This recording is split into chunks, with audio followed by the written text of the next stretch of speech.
Shalom, selamat pagi. Sebelum kita mendengarkan firman Tuhan, marilah kita berdoa. Tuhan yang penuh kasih, izinkan kami mengucap syukur atas segala penyertaan baik-Mu pada kami semua, sehingga dalam kesempatan ini kami dapat bersama-sama berkumpul walaupun dalam kelompok yang kecil untuk mendengarkan firman-Mu.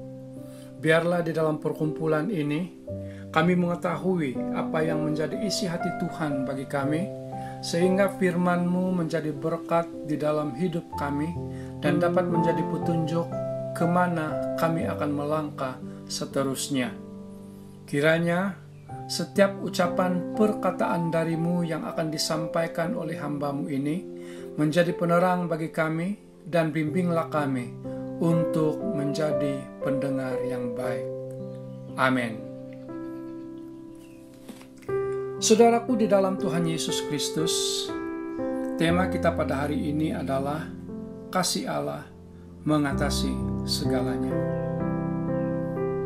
Nah, salah satu fakta penting tentang Allah yang kasih adalah dengan mengutus anaknya yang tunggal, yaitu Tuhan kita Yesus Kristus ke dunia ini. Oleh sebab itu, pada pagi ini, pembacaan Alkitab kita diambil daripada Injil Yohanes, bab yang ketiga, ayat yang ke-16. Sekali lagi, Injil Yohanes, bab yang ketiga, ayat yang ke-16. Mari kita membacanya bersama.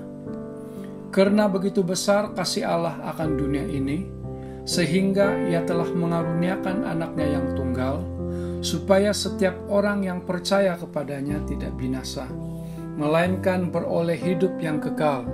Sebab Allah mengutus anaknya ke dalam dunia bukan untuk menghakimi dunia, melainkan untuk menyelamatkannya.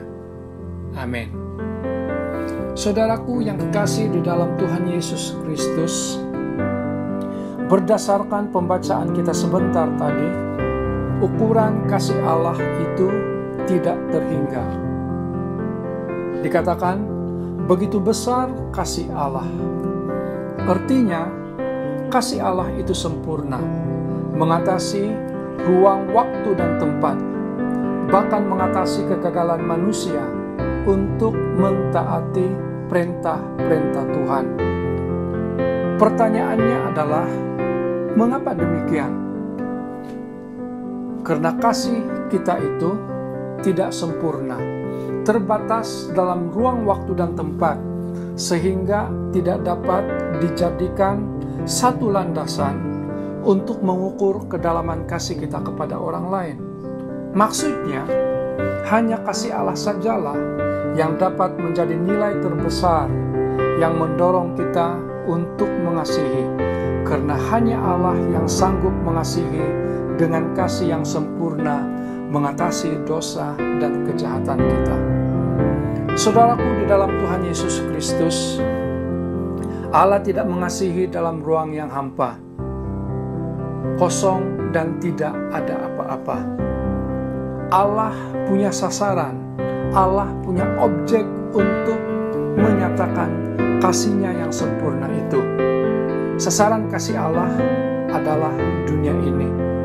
Ditegaskan di dalam pembacaan kita sebentar tadi seperti demikian. Karena begitu besar kasih Allah akan dunia ini.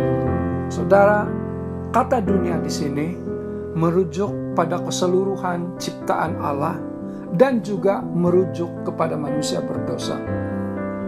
Perhatikanlah bahwa Allah tidak hanya berteori dalam soal mengasihi manusia.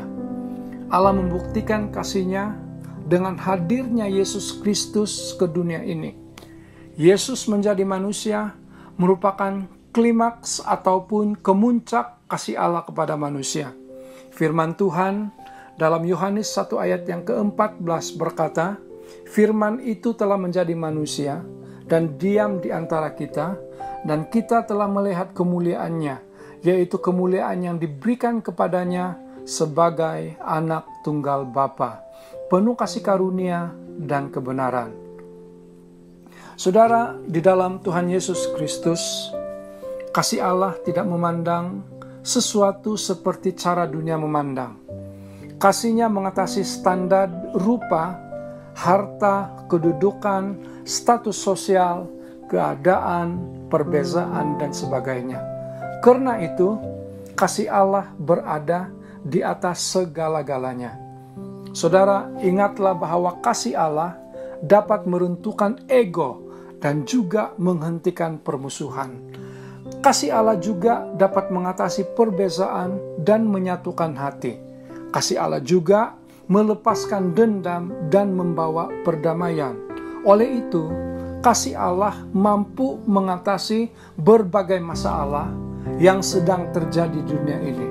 Kasih-Nya mampu membawa jalan keluar.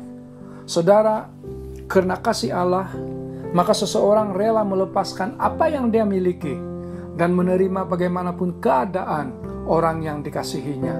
Bahkan karena kasih-Nya pula lah Yesus mengorbankan nyawanya untuk keselamatan kita. Saudaraku, sebagai penutup, marilah dalam masa-masa yang sukar seperti sekarang ini, kita meletakkan iman dan pengharapan kita kepada Tuhan, khususnya di dalam kita menghadapi situasi penularan COVID-19 yang membimbangkan dan menakutkan, sehingga memberi impak yang besar di dalam kehidupan segenap manusia, baik dalam konteks sosial, pekerjaan, dan ekonomi, bahkan sudah merenggut ribuan nyawa. Hal ini juga memberi impak yang besar kepada negara kita, bahkan seluruh dunia. Nah, saudaraku yang kekasih di dalam Tuhan, saya yakin, bahkan kita semua percaya bahwa dalam situasi seperti sekarang ini, penyertaan Allah tetap ada, bahkan luar biasa di dalam kehidupan kita setiap hari. Amin. Mari kita berdoa. Bapa, kami sudah mendengarkan firman-Mu. Biarlah apa yang telah kami dengar dan pelajari sebentar tadi dapat menjadi petunjuk bagi kehidupan serta menjadi penentu arah hidup kami. Berkatilah kami selalu supaya tetap berkesempatan mendengarkan firman-Mu dan selalu rindu untuk mendalami firman-Mu. Berkati juga mereka yang belum berkesempatan mendengarkan firman Tuhan karena berbagai alasan. Tolonglah mereka dalam segala kesukaran, bimbinglah mereka menuju arah yang benar. Hanya kepadamu kami berharap. Haleluya. Amin.